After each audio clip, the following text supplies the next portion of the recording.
Welcome to Learn You and Me. Here in this table, I want to insert blank rows after each record. Now, this is a small table, so I can do it manually. Select row, then press Ctrl Shift plus, cell shift down, or I can also do it like select entire row, then press Ctrl Shift plus. But what if this table is very large, having 100 or 200 rows or more rows? So doing manually is very time consuming and tedious process. So I am going to show you how to insert alternate blank rows after each record quickly. Deleting these blank rows. Now create one blank column. Just name it serial 1, then 2, then autofill. Here you can see plus mark. Mouse click, it will get autofilled. If this autofill option is not appearing, then go to file, then options, then in advanced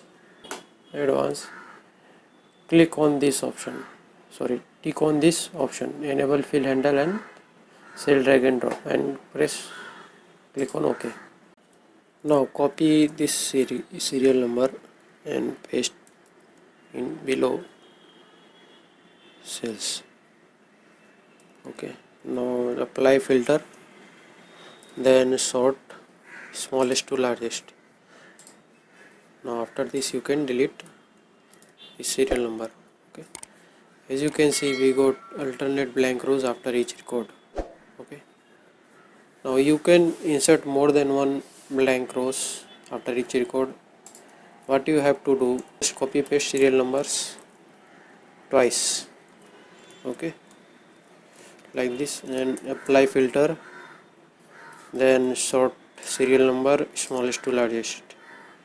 As you can see, 2 blank rows got inserted after each record. Now you can delete this. So this is how you insert blank rows after each record in Excel quickly. Thanks for watching. If you liked this video, then please subscribe, like, comment and share.